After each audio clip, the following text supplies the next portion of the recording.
Welcome to the New Ventures podcast. Our guest for today is Lekha Padmanathan, the founder of Nexergy, a Singapore-based company that provides sustainable cooling solutions. Welcome to the podcast, Lekha. Thank you very much, Sanjoy. I'm pleased to be here. Let's begin by asking you to tell our audience about your products and services. All right. Nexergy is an energy efficiency solutions company, and we are focused on bringing the best of building efficiency technology to Southeast Asia. We are, in fact, the ASEAN distributor of Klimacheck Technologies. Klimacheck is a Swedish clean tech company, and they specialize in diagnostic equipment for evaluating any cooling system, such as chillers, refrigeration, and air conditioning. In theory, it also works on any vapor compression system, so we can work on heat pumps in colder countries, hence this technology coming from Sweden. But essentially, the tool that we provide is designed to be used for cooling equipment in this part of the world, and for evaluating system health to preemptively service and maintain these equipment to reduce energy costs and increase the lifespan of systems. So we have two main products. It's called the portable on-site system, which is used for short-term measurements. And we have a permanent online system for continuous monitoring and predictive maintenance. So in terms of the services, effectively as a distributor and solutions company, we offer hardware and software products for diagnostics and optimization, as well as the services to install these equipments for end user usage. So we can do performance reports to assist building owners with achieving efficiency improvements.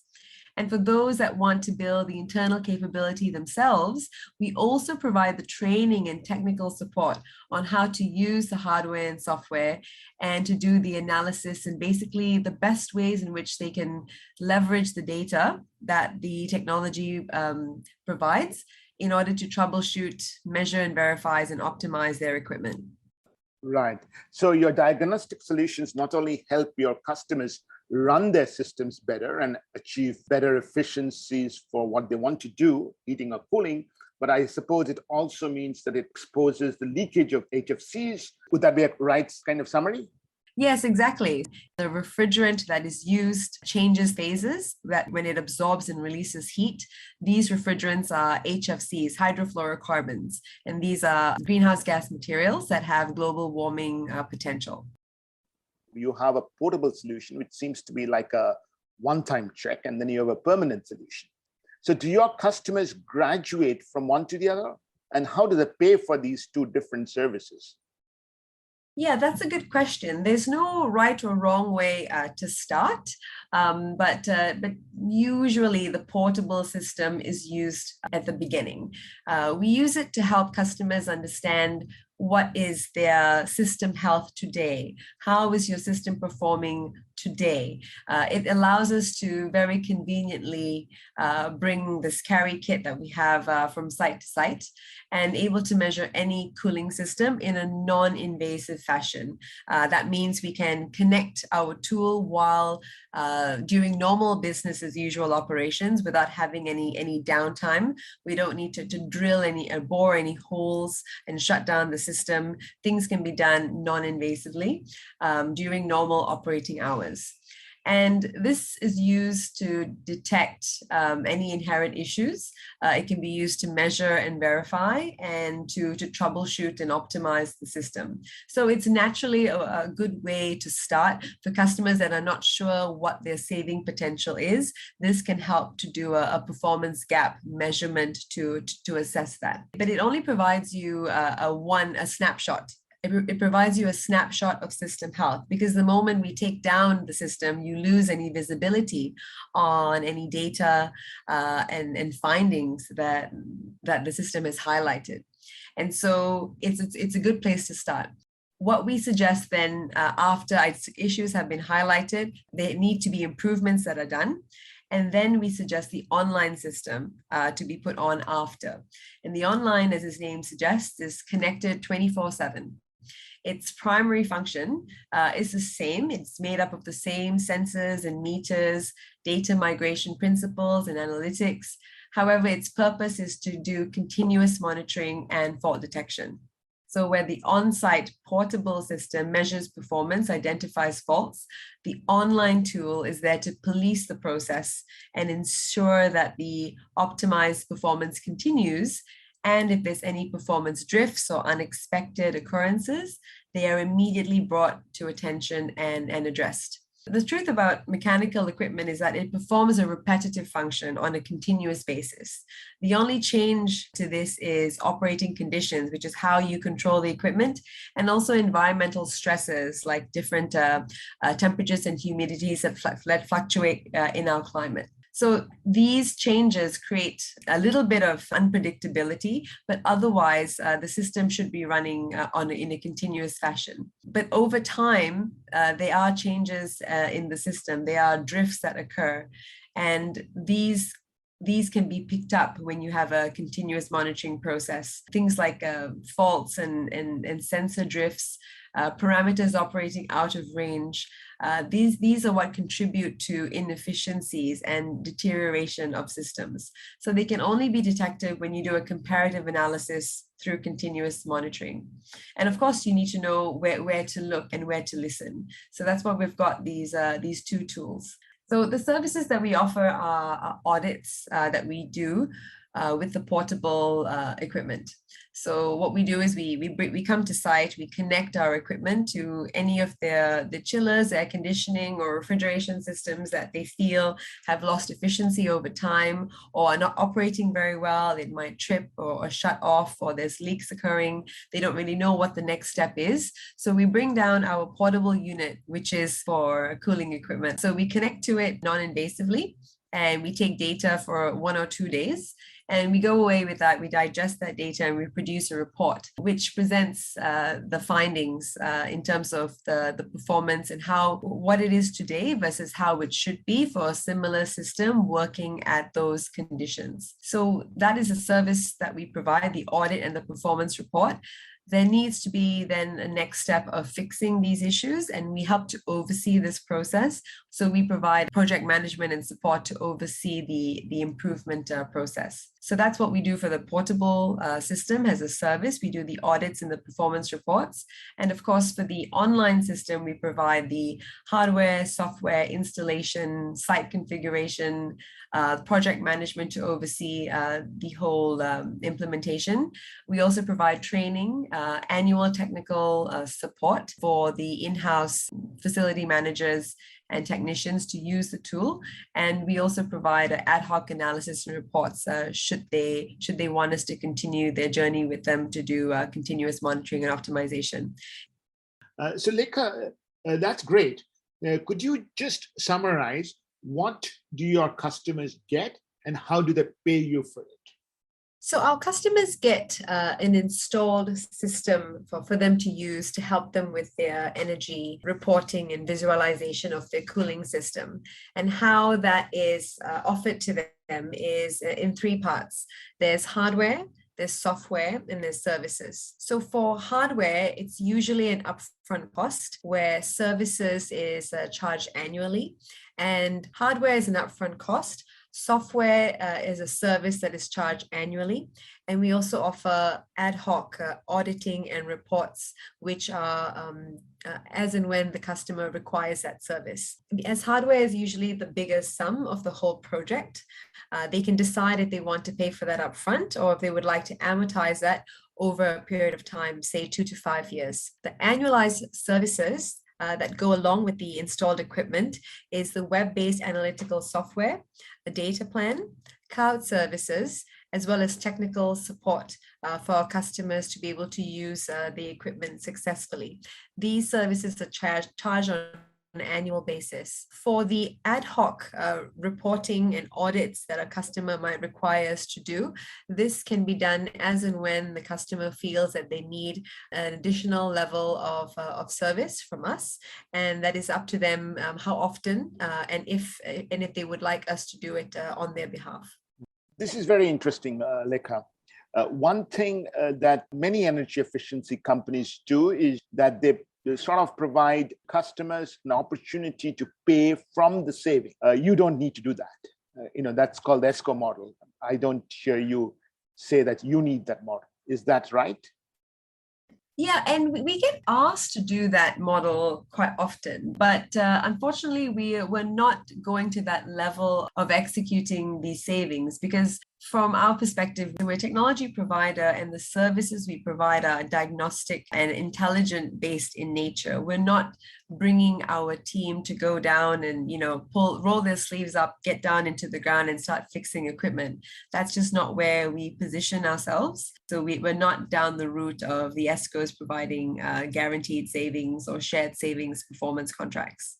However, we do work with ESCOs and they use ClimaCheck and they use it as an internal tool to help them get more savings for the customer. And they then offer their business model to customers that are looking for the GESP, guaranteed savings contracts. Right. So it almost seems that ESCOs are a channel partner. Let me put myself in the shoes of one of your customers. And your customer has, maybe a mall owner.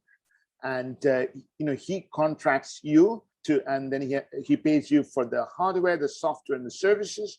And then he, of course, has to have the engineering done either through his or her own team or through some third-party operator or maybe with the original equipment manufacturer. So, given these costs and given the saving, could you help sort of explain how your customers benefit? I mean, do you typically have to quote an ROI or some such measure? All our customers want to know what the ROI is on purchasing diagnostic equipment. And there is definitely an ROI to be had, but it's always difficult to promise on day one because improvements are, they can be small if you're already efficiently running a site, or they can be big if you've got a lot to improve on.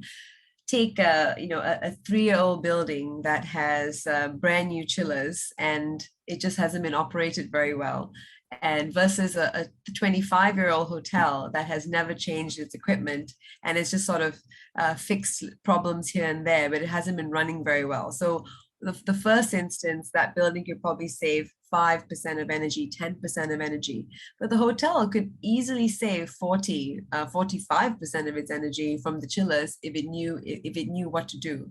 So it's hard to quote ROI, although everyone's always looking for ROI. So it is something that we do include, and we do try to provide some kind of a upfront assessment on what the saving potential can be. But really, to provide anything more detailed, we need to do an audit where we do take their data and find specifically what's happening in their equipment.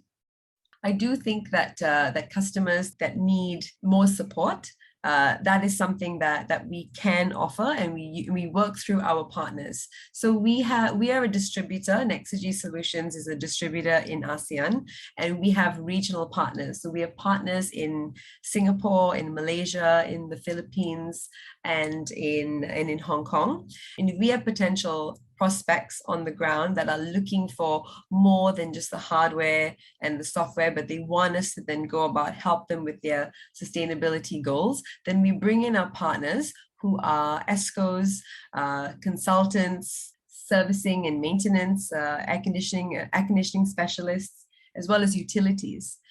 Then these guys will work directly with the end user to help them with the implementation and to help them execute the corrective actions to help them get the savings. So in that way, the customer is a bit more reassured. They're not just buying a piece of technology that they don't know how to use, but they are employing the use of the professionals to then go about to use it to help them get the results. I think all energy efficiency companies struggle to give an concrete and consistent ROI because of the issues that you mentioned. There are too many contextual variables. However, I'm sure one of the things that you do is to talk about customer stories or customer case studies. So maybe just give us a couple of examples of how your customers have benefited. All right.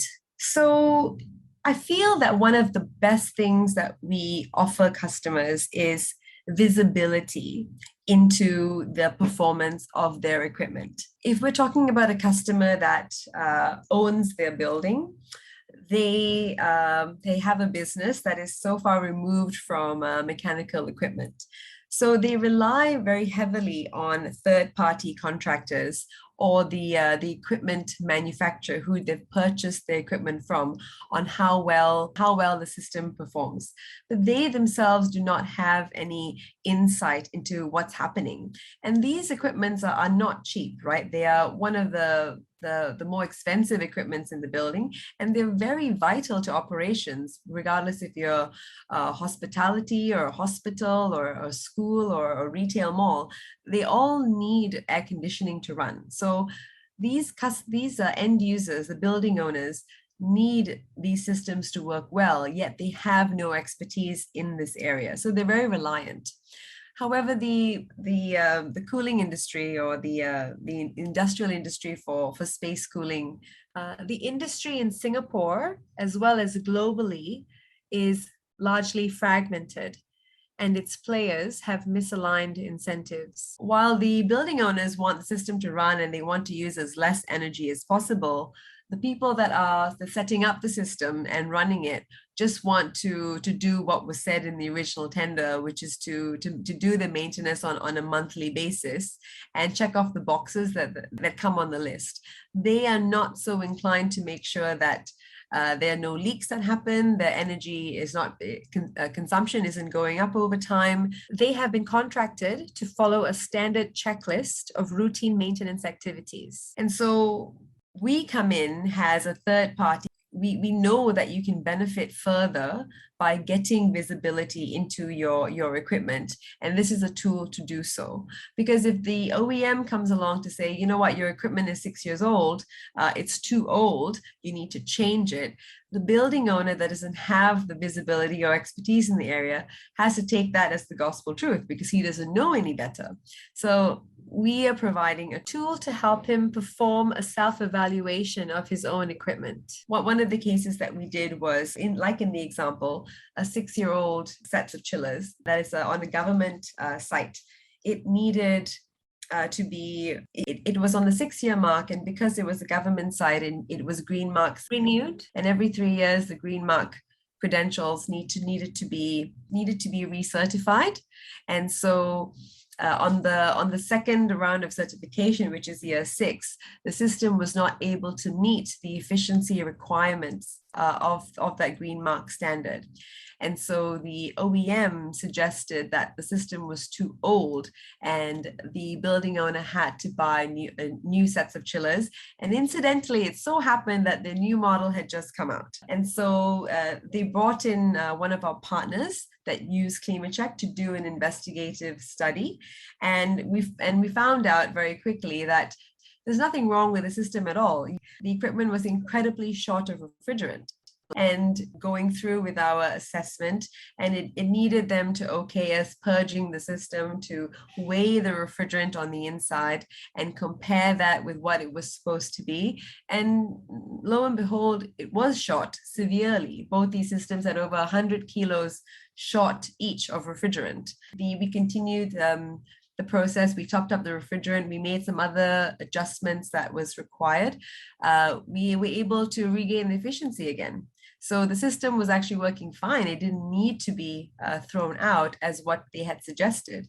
But our level of diagnostics are so advanced, and it's actually a lot of times deeper than what the OEM would do, because they don't troubleshoot. They just do the top level servicing and maintenance. So they didn't go to the extent that we did when we do our analysis. So we do, in a way, we empower them. We wanted to empower equipment owners and our customers to make better decisions on how the equipment should be run, should be dealt with, and whether it should be improved on or upgraded or not. Good operating system using the least amount of energy and being able to operate well for the longest possible time. Thank you for that answer, Lekha, because one of the things that you said, which I do not hear other energy efficiency companies say so clearly, is that not only do you save operating costs, but you also help companies take decisions on the timing of capital costs, which of course is far more important perhaps to a CFO. Another good example for what ClimaCheck can help you do is it helps you to predict when equipment needs to be serviced. A lot of these equipments go through routine servicing. Similarly, in your home, when you have an air conditioning unit in Singapore, it needs to be serviced every 3 months, they say, so 4 times a year. So this is done on a routine basis. These big industrial size cooling systems also follow a routine maintenance schedule, but it doesn't need to be because sometimes it's overly maintained and some components are not maintained enough. So ClimaCheck is a tool that can be used to help determine when something needs to be serviced, and that's what they like to use it for. So they use it to do predictive maintenance, and therefore only bring in the third party when they need to service certain things. And there are some clients of ClimaCheck in the region. They've forgone routine servicing completely, and they're just using ClimaCheck now to determine when things need to be serviced. And that alone is a huge saving to not overly service your equipment, but to only service it when the data tells you that this needs to be cleaned, this needs to be overhauled, this needs to be changed. So that's another type of saving that you can get by doing diagnostics on your equipment. Now that's really very interesting in my opinion. You seem to have done business in a variety of sectors, commercial real estate, you mentioned hospitality, you mentioned public infrastructure like government. Where has been the most progress? Yeah, I think we were quite fortunate to be able to do a lot of pilot projects in our first year, and it was more the fact that I was bringing down a technology that was new to this part of the world, and I really wanted to prove to the industry and also to myself that this was a good piece of tech that was missing and that was needed here. And so I did try quite hard to get lots of pilot projects in different industries. So we've managed to do hospitality, district cooling, pharmaceutical, semiconductor manufacturing, many different sites. And in a sense, all of these buildings, they may have different contents and different purposes, but they all have the same nature of cooling, which is using chillers and air conditioning systems. So regardless of what the building does, the cooling system remains the same. And yes, we've managed to get projects in different sectors. And in the beginning, I'd say that we did partner with quite a few ESCOs and ESCO-esque companies, those offering energy efficiency, energy management support and solutions. But towards the end, which I guess I'd say the last year or two, in 2019, I started talking to a few utility companies, and that was around the time that the energy costs were being touted to go up. And so these utility companies have had decided that they wanted to do a bit more than just supplying energy, but they wanted to develop a new vertical to provide efficiency along with energy. And so we have now 2 utilities in Southeast Asia, and we work quite closely with them to provide value-added service to their customers to help them reduce energy consumption along with the electricity that they provide. So one of them actually had an innovations department, and they were reviewing solutions from over 40 countries around the world, and they had shortlisted 200 technical solutions, and they had trialed and piloted about 30 of them on their site. And out of the 30 that they had trialed and piloted, only 2 of them were brought on board and deemed successful, feasible, and competent and relevant to products that their customers would deem useful to meet smart and efficient building needs. And ClimaCheck was one of the two. So it was quite a lengthy and tedious process on their part to evaluate and test so many smart building and clean tech solutions. But for us, we just supplied the equipment that they required. We conducted the trial and supported them through their process as much as possible. Being selected by such an esteemed and important entity was really a defining moment, and it proved that there really is a need to improve performance of these notoriously inefficient systems. So we have been working with this utility now for the past year and a half, and while this had happened, we also gained another large utility company, and we're doing similar works for them. So we're helping build up their internal capabilities using ClimaCheck as a diagnostic tool to help their customers reduce energy and offer continuous monitoring as a value-added service on top of the energy that they provide. This is obviously very interesting. Now your sort of strong partners are the utilities. So is it fair to say that today you have no specific focus in one of those sectors that we talked about, real estate? It is where the utility will take you to. Is that a correct assessment?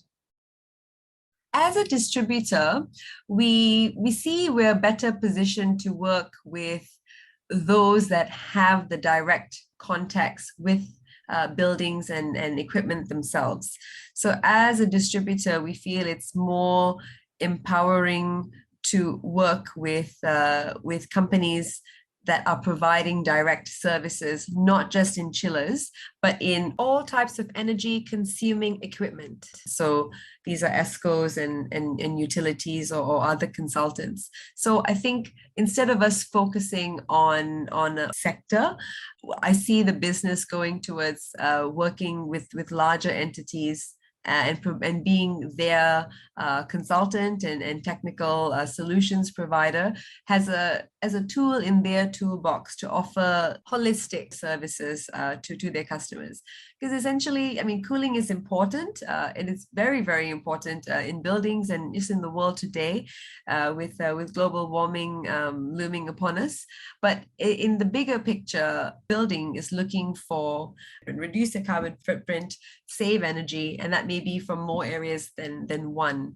And while I started by working directly with end users just to prove that the tech was working and can work in different building envelopes, at the end of the day, in order to get more traction, more success and more implementation, working with a provider that has a deeper outreach, I think is the better way to navigate this, just because there are very good competing solutions out there, and sometimes it's not so much that the solution isn't very good, and that's the reason it's not being adopted, but it's more, how can it be working together with other things? How can it be sort of slotted into the whole wheel of sustainability and smart tech for buildings? And sometimes having a network provider that can do more than just one thing is the way to go. And so far,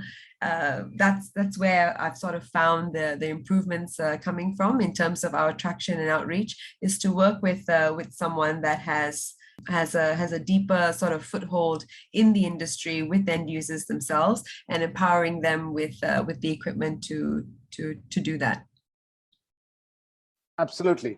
This is obviously quite revolutionary, right?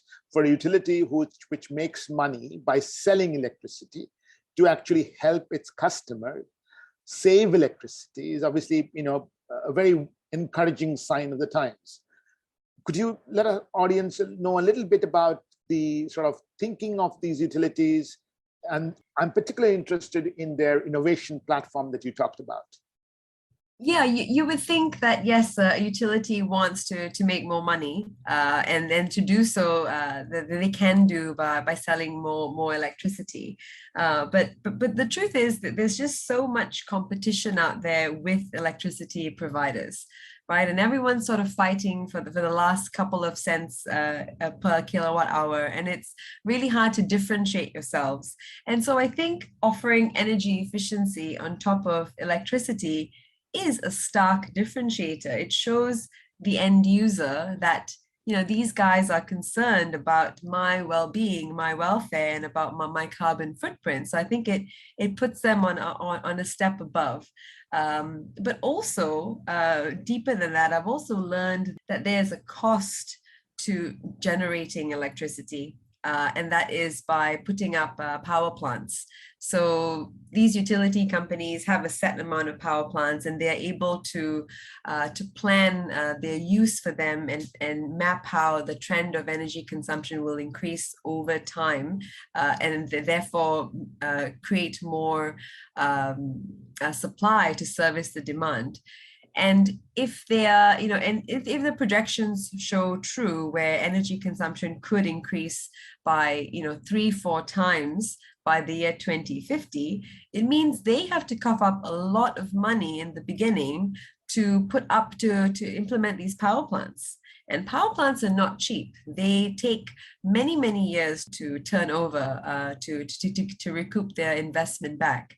So by offering energy efficiency, not only do you negate the need to implement that second or third or fourth power plant, but you're pushing that back significantly by a number of years, and you're also increasing or creating a new vertical to bring in revenue into the business. So I think it's actually quite a smart solution that they have come up with. Very interesting. So obviously your technology provider, Climate Check, has developed a solution that does, that goes just beyond what OEMs can do, what ESCOs can do. It can provide advanced diagnostics. It can provide preventive maintenance services. So, and it's an interesting solution. How did your partnership with this Swedish company evolve?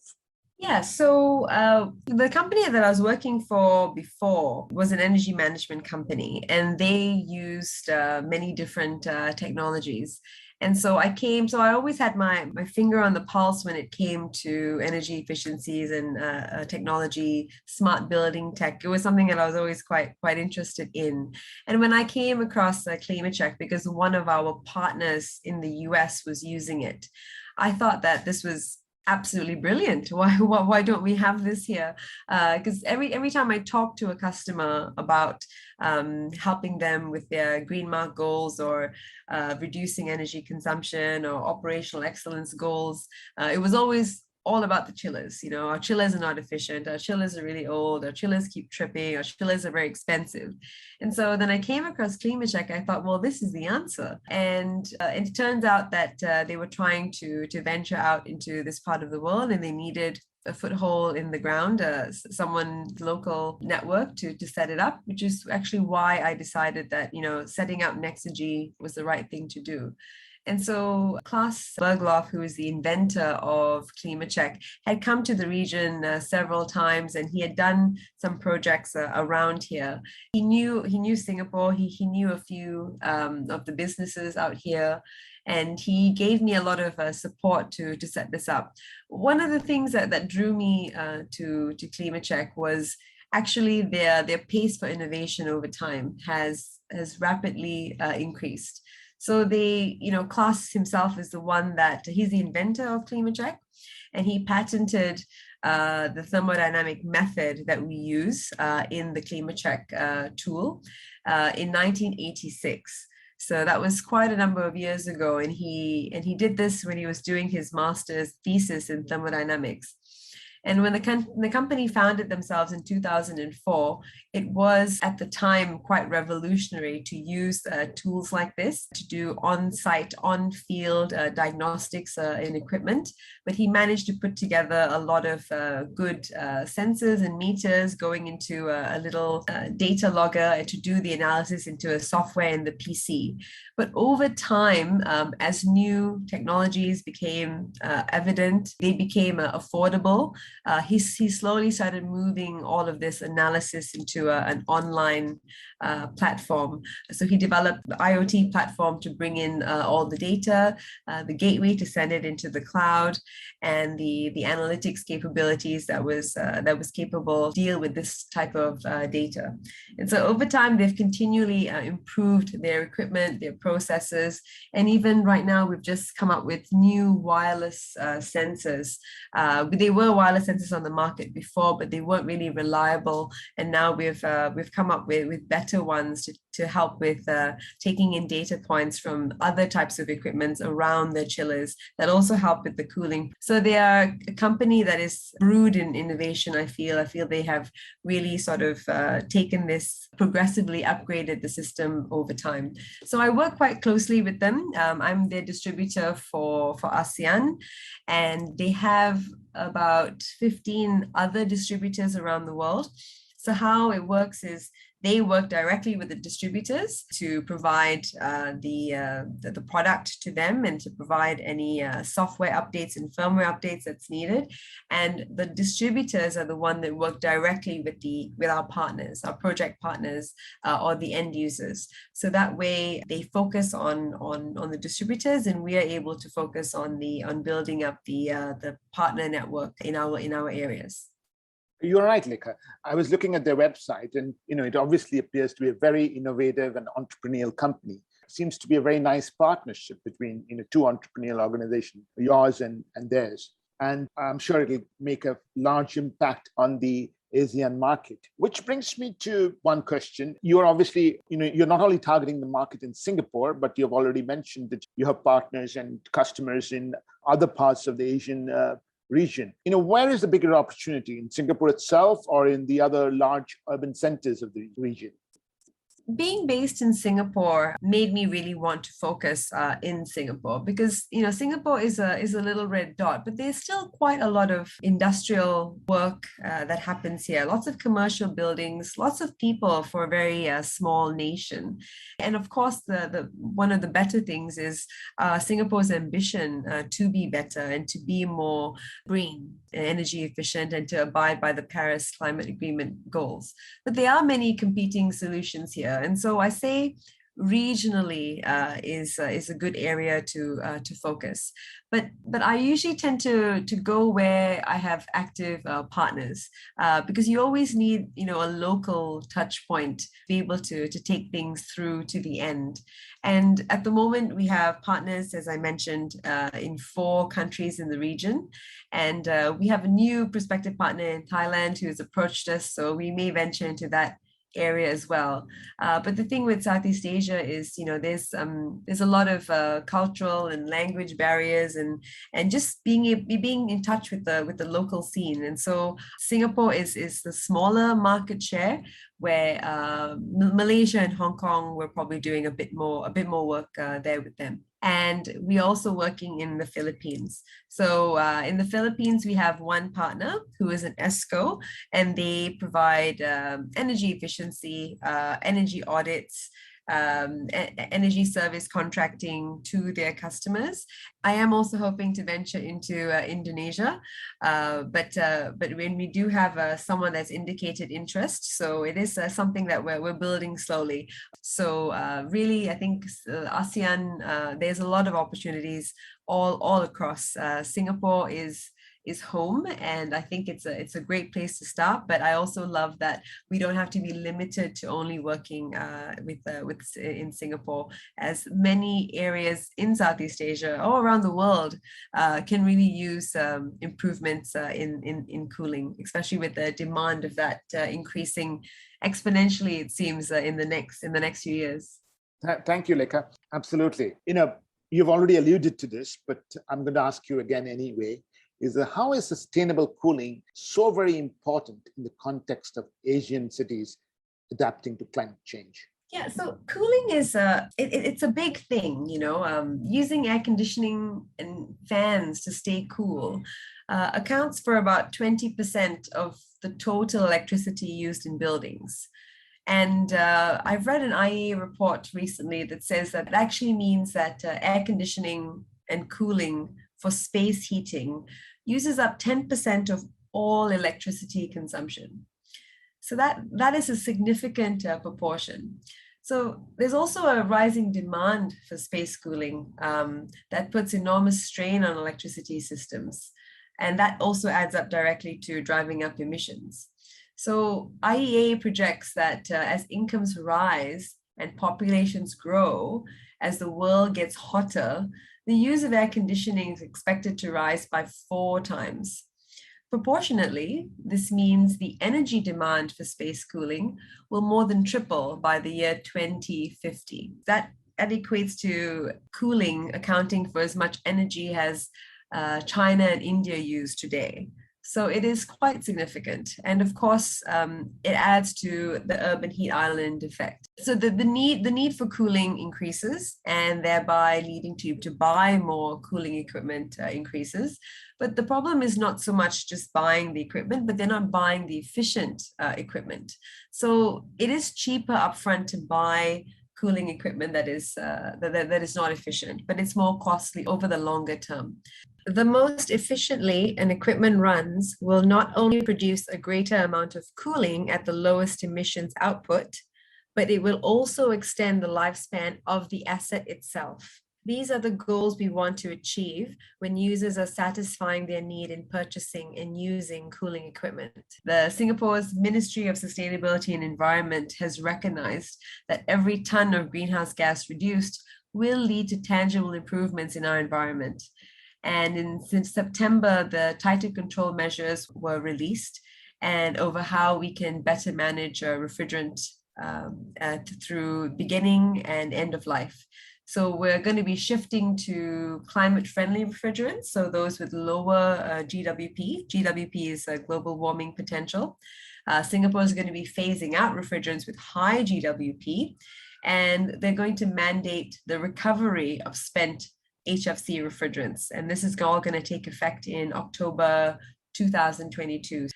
Right. And there is also the recognition in Singapore that air conditioning has been one of the biggest innovations that have driven productivity in this region. So it is very important to be able to balance the thermal comfort of air conditioning, the prevention of wastage in the supply chains, which of course are very prominent in all Asian nations, and at the same time prevent global warming. So this is, really, really very critical. No, absolutely. I think it was Lee Kuan Yew himself that had identified that if it weren't for air conditioning, we wouldn't have gotten to the rate of innovation and progression as we have today, and that's incredibly true. I remember I actually volunteered for a few months in Africa, and they don't have the same means as we do, and the afternoon means that you knock off and you take an extended lunch hour and you have a nap, because people aren't able to work in such heat. So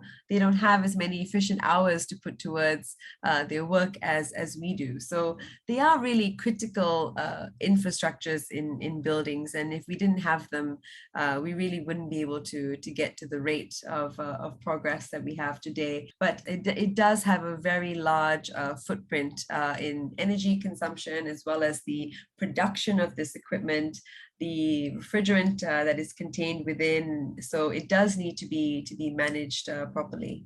So Singapore is home, Lekha. And so how has the ecosystem in Singapore helped you? So we're very much a startup. Nexergy is going on its 4th year soon. It's a very startup-friendly nation. New solutions here are always, evaluated and with interest. Like I mentioned earlier, we had the opportunity to do many pilot projects. We could test bed in a lot of good organizations who are willing to open their doors for us to do test bed and pilots. So we are a startup listed under NTU Ecolabs, which is their center of innovation for energy companies. And they were very kind to us to provide us a test bed at NTU, which was successful.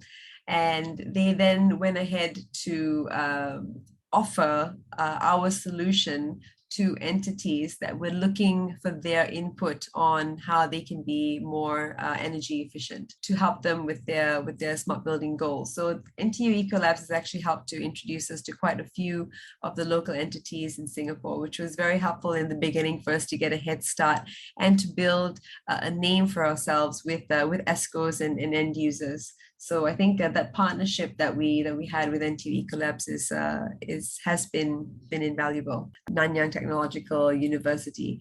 So I think we have been well received. Of course, there's always a little bit of caution when it comes to something they haven't tried before. So there's a lot of reviews and due diligence that need to be done before they're willing to open their doors. But as long as we can show that the tech has been used well in other countries and this is what we're trying to do, we're not replicating the wheel here, we're actually bringing something new that's useful. I think everyone's always keen to see, what is it that they could be missing out on and they want to get a taste of it. So it was Singapore is very good, I think, with taking on new tech, especially when it comes to smart buildings and energy improvements. We're also part of SEAS, Sustainable Energy Association of Singapore. They've also been very helpful with connecting us to local businesses that were in need of energy efficiency solutions, and they have a very good network of other startups that are doing the same smart building solutions, renewable energies, and energy efficiency tech. It was very easy to find partners and collaborators and first stage customers to work with. So I think setting up in Singapore was a good decision. And I think the Singapore government is very much aligned with pushing itself towards being more green and efficient and to help with the Paris climate goals. So it has been a good experience so far. Right. With an open mind, but careful consideration, if I may say so, evaluating interesting solutions like what you bring to the table. With that, thank you very much, Lekha. It was wonderful hosting you. Thank you very much, Sanjoy, for the opportunity. It's been my pleasure to share what I do, what we're passionate about here at Nexagy. It's my pleasure. Thank you.